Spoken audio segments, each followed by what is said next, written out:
రకరకాల పండుగలు. ఏ పండుగ విశిష్టత ఆ పండుగది. భోగి మంట చూడండి చక్కగా ఎలా కాలుతున్నాయో.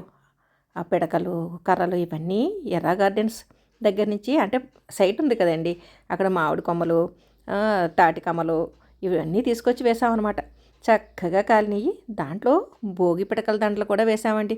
చూసారా ఆ భోగి పిడకల దండలు ఇవన్నీ కూడా అంతా కాలిపోయి ఇక బూడిద కింద తయారైపోయినాయండి. ఈ బూడిదని మనం వృధాగా అలాగా చెత్తలో వేసేయడం ఏమీ చెయ్యక్కర్లేదు. మన గార్డెన్లో మట్టి ఉంటుంది కదండి, ఆ మట్టిలో మరిన్ని పోషకాలు చేరేలాగా చేస్తుందండి ఈ భోగి మంటలోని వేసిన భోగి పిడకలు, ఆ బూడిద ఇవన్నీ అనమాట. అందుకని నేను ఏం చేశానంటే మా ఇంటి ముందు వేసిన భోగి మంట అంతా అయిపోయాకండి, ఇలా దాంట్లో ఉండే పెద్ద పెద్ద కర్రలు ఉంటాయి కదండి, ఆ దొంగలు లాంటివి ఇంకా కాలనవి ఇంకా బయట వేసేసాను. వేసేసండి ఆ బూడిదని ఆ గార్డెన్లో డిఫరెంట్ ప్లేసెస్, బయట ప్లేస్లోనూ అలాగే లోపల ఈ బత్తాయి మొక్కలు అవి ఉండే ప్లేస్ అనమాట. అక్కడ అలాగా అంటే ఒకటే చోట కుప్ప కింద వేసేయకుండానండి డిఫరెంట్ డిఫరెంట్ ప్లేసెస్లో వేశాను.